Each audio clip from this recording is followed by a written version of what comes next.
Qui fait du WebAssembly? Ah, bon. Et qui fait de l'audio? Bon, d'accord. Bon, bah, je vais vous parler de WebAssembly et d'audio, donc c'est très bien.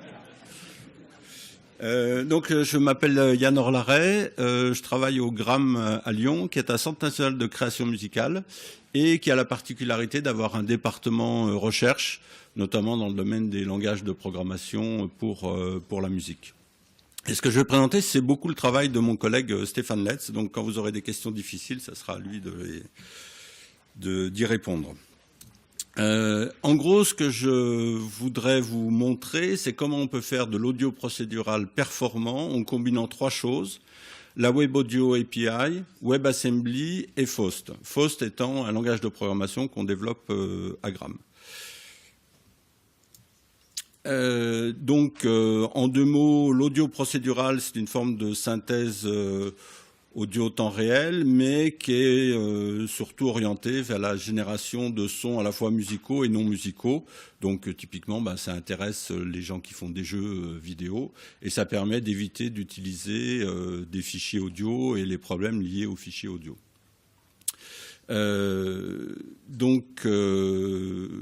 L'idée là, c'est d'arriver à des solutions qui permettent d'avoir une vitesse quasi native dans le web pour faire de l'audio procédural. Donc en combinant, comme je l'ai déjà dit, la Web Audio API, WebAssembly et des compilateurs, notamment le compilateur Faust. Qui connaît la Web Audio API? D'accord. Donc en gros, c'est un système de nœuds de traitement audio que l'on peut combiner programmatiquement depuis JavaScript et donc qui forme un graphe de traitement. Donc il y a des sources sonores, par exemple des fichiers, des oscillateurs, des choses comme ça, des traitements, par exemple des filtres, et puis des destinations. Donc on va combiner ces différents éléments pour former un graphe qui correspond au programme que l'on veut faire. Donc il y a dans cette Web Audio API un certain nombre de nœuds prédéfinis, donc qui sont écrits, qui sont eux natifs pour le coup, que les fabricants de navigateurs fournissent. Et puis il y a la possibilité d'avoir des nœuds qui sont des script processor node, qui sont des nœuds programmables, notamment programmables en JavaScript. Mais il est évident que si on fait un nœud programmable en JavaScript, on va avoir des performances absolument déplorables. Et donc, il y a un certain nombre de solutions qui sont élaborées, comme le fait d'utiliser ASMJS. Qui connaît ASMJS? Ah, déjà plus. Et puis, donc, maintenant, WebAssembly qui remplace ASMJS. Ces scripts processor node vont être remplacés par les audio workers. Le problème actuellement des scripts processor node, c'est qu'ils tournent dans le même thread que toute la partie graphique et par conséquent, c'est pas bon pour l'audio puisque ça fait des glitches, voilà, des interruptions de son, des choses comme ça. Donc les audio workers sont prévus par la Web Audio API depuis un certain temps et commencent seulement à être implémentés dans Chrome Canary. Alors, sur les performances de la Web Audio API, donc individuellement, les nœuds natifs, évidemment, sont très performants. Le problème, c'est que dès qu'on commence à en combiner plusieurs, il y a tout un coût de l'infrastructure de communication entre les nœuds qui fait que rapidement, un nœud programmé en ASMJS, en WebAssembly, va être plus performant qu'une collection de nœuds natifs pour une même tâche. Et puis d'autre part, si on veut définir un système audio complexe, avec les nœuds natifs, c'est un petit peu compliqué. En plus, on n'a pas accès à la sémantique, à l'échantillon, donc il y a un certain nombre de choses qu'on ne peut pas faire facilement. Donc c'est important d'avoir des nœuds programmables performants, et donc c'est l'objet de mon propos. Donc WebAssembly, c'est un langage de programmation de bas niveau, et qui est le résultat d'une coopération un peu presque surprenante, disons, entre Mozilla, Google, Apple et Microsoft, et qui donc remplace ASMJS qui finalement n'a jamais été totalement adopté et qui était vraiment un gros hack par rapport à WebAssembly. Donc WebAssembly existe en format textuel, mais il y a aussi un format binaire qui est facile, qui est compact et qui est facile à charger. Et c'est surtout un assembleur, un langage assembleur. Qui fait de l'assembleur? Ou qui a fait de l'assembleur? Ah oui, quand même. Donc c'est une sorte d'assembleur virtuel multiplateforme, et ça c'est quand même intéressant, avec des performances dont la promesse c'est d'avoir des performances qui seront proches du code natif. Le support actuel de WebAssembly, vous voyez qu'il est assez bon. Voilà. Alors sachant que les compilateurs WebAssembly sont vraiment en cours de développement, donc nous on a la chance d'interagir un peu avec des développeurs de Mozilla que de Chrome sur le compilateur WebAssembly. C'est quelque chose qui est en très très forte évolution. Et de manière assez surprenante, pas forcément toujours dans le bon sens, on ne sait pas exactement pourquoi. On fait des benches d'une version à l'autre d'une release développeur, et bien les performances se dégradent des fois. Alors voilà à quoi ressemble du WebAssembly. Qui a fait du Lisp? Je pose beaucoup de questions, mais bon, voilà, quand même, ouais. Donc ça ressemble, c'est une syntaxe à la Lisp, mais de bas niveau, avec des opérateurs, des load, des stores, et ces opérateurs sont typés pour être des entiers ou des flottants, plus des boucles avec des labels et des branchements. Donc là, on voit l'exemple d'une boucle audio qui additionne deux signaux pour produire la somme, un signal qui est la somme des deux signaux entrants. Donc il y a un certain nombre de compilateurs de et vers WebAssembly. Le plus connu d'entre eux, c'est Emscripten. Qui utilise Emscripten? D'accord. Donc Binarian, c'est un optimisateur de code de WebAssembly. Chirp, c'est un compilateur C++ vers du JavaScript à SMJS qui permet de développer des applications web à partir de C++. Emscripten, qui est basé sur la technologie LLVM, donc permet de compiler, de porter des gros codes C++ sur le web. Faust, donc, qui est le langage que l'on développe, qui a notamment un back-end à SMJS et un back-end WebAssembly. Voilà, quelques autres comme Mir2Wasm qui compile du Rust en WebAssembly, TVM qui lit du bytecode Java et qui le transforme en JavaScript. Et le dernier, alors lui qui prend du WebAssembly et le transforme en code natif.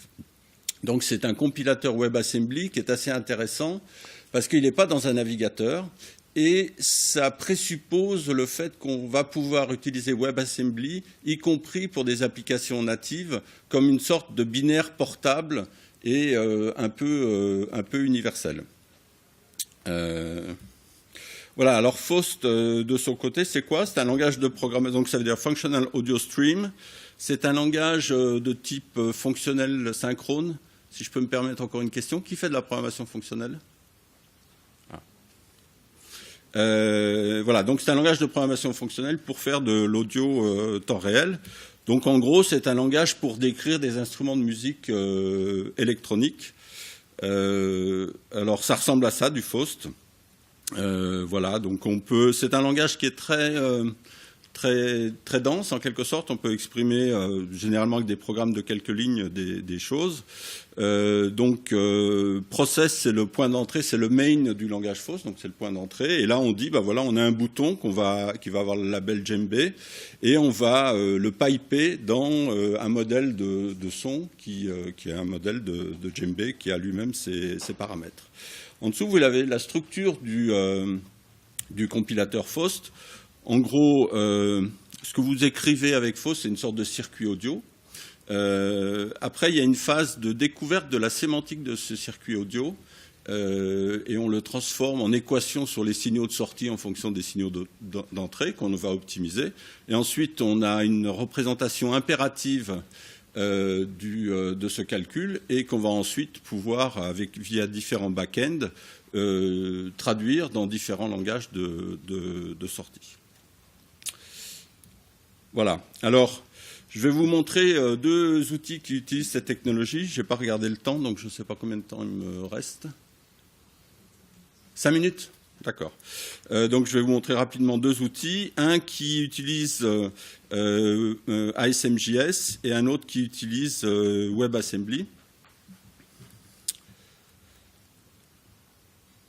Alors c'est là que je fais du live coding, donc généralement c'est une très mauvaise idée. Bon, voilà, alors un exemple de programme Faust, c'est le même qu'il y avait dans le slide. Donc là, simplement pour dire la technologie qu'il y a derrière, c'est que dans cette page web est embarqué un compilateur Faust avec un back-end de WebAssembly. Donc là, on est complètement côté client pour tout ce qui est de la compilation. Voilà, donc si je compile ça, j'obtiens un programme qui fait ce son de djembé. Bon.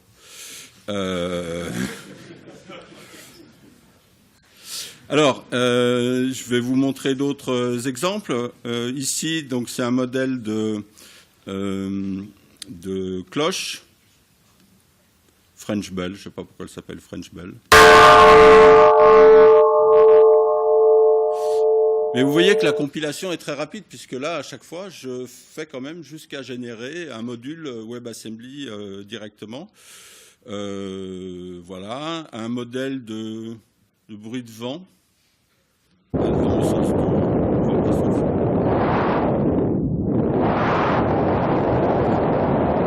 Alors, juste pour vous dire comment on écrit ça en Faust, par exemple, vous voyez que le programme, il est décrit en quelques lignes. En gros, on dit que pour simuler le vent, on utilise un bruit blanc et on va filtrer ce bruit blanc d'autant plus vers l'aigu, en quelque sorte un filtre résonant, d'autant plus vers l'aigu que la force du vent est forte, en quelque sorte. Je ne dis pas que c'est le meilleur modèle de bruit de vent, mais voilà, c'est quelques lignes de code. Alors, comme le temps presse, je ne vais pas vous montrer Faust Playground. Je vais simplement vous donner quelques idées des performances que l'on peut obtenir. Alors ça compare trois choses. Donc, on a toute une série d'exemples Faust qui vont nous servir de bench. Et on va comparer le code Faust obtenu en utilisant Silang, en générant du code LLVM, puisqu'on a un back-end LLVM, et en compilant ensuite le code LLVM, et en générant du WebAssembly et en compilant ce WebAssembly avec cette machine virtuelle WebAssembly. Et on voit que, en gros, on est dans les... on est un peu moins performant, surtout dans les choses qui vont un peu vite. Par contre, pour les codes plus complexes, donc où les débits sont plus bas, parce qu'il y a beaucoup de calculs à faire, eh bien, les résultats se tiennent relativement. A priori, il n'y a pas de raison que, en fait, en passant par WebAssembly, dans ce cadre-là, on n'ait pas à peu près les mêmes performances que du C++. Ça, c'est un autre test qui montre l'optimisation qu'on obtient avec BinaryN.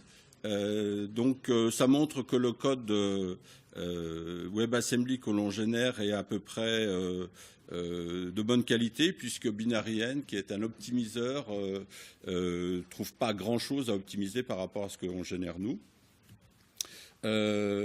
Ça montre, alors c'est spécial pour les gens qui sont dans le domaine de l'audio. Dans le domaine de l'audio, on a un problème avec les nombres dénormalisés. Qui connaît ce problème? Bon, bref, en tout cas, vous faites un programme audio. Vous faites un programme audio, par exemple, avec des filtres. Et puis, à un moment donné, vous arrivez avec du silence.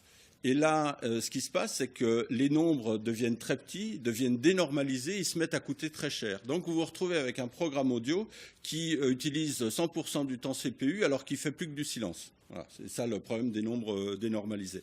Alors ça, dans le domaine natif, c'est traité facilement avec des flags, des flush to zero, des choses comme ça au niveau du CPU. Mais en JavaScript, ce n'est pas pris en compte. Donc on est obligé de mettre des sortes de protections qui alourdissent légèrement le code. Donc ça montre l'effet de ces protections. Voilà, ça compare les navigateurs. Alors, dans les tests, au moment où on a fait les tests avec la date des tests, disons, Chrome était le plus performant, mais Chrome est en train d'évoluer d'une manière un peu bizarre où le compilateur WebAssembly semble de moins en moins performant. Voilà, et ça montre un comparatif entre le code natif et le code qu'on génère avec Chrome. Et ça montre que, en gros, à part dans les cas pathologiques, on est entre 20% plus lent et deux fois plus lent. Et on pense que ça va quand même vraiment s'améliorer. Et donc, voilà, d'une certaine manière, c'est la promesse d'avoir un code qui soit portable et efficace.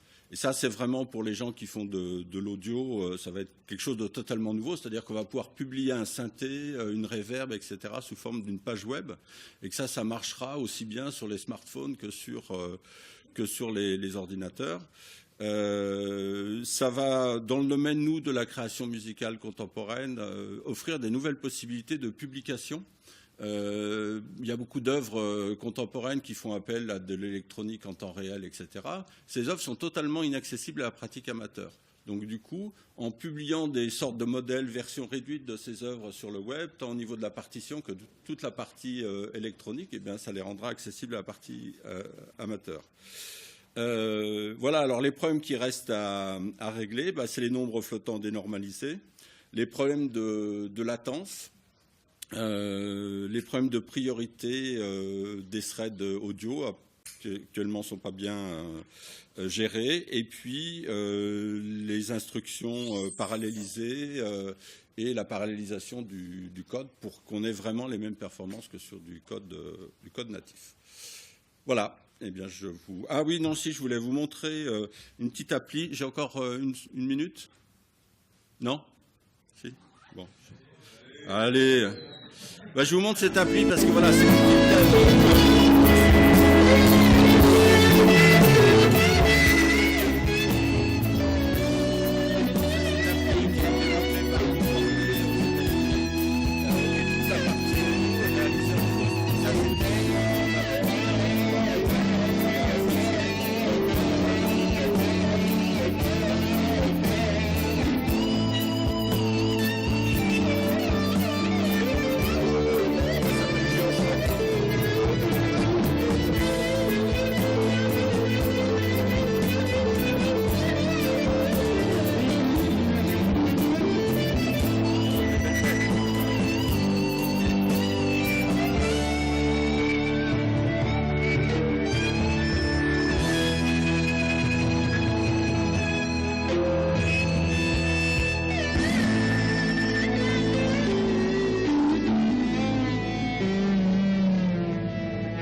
Voilà.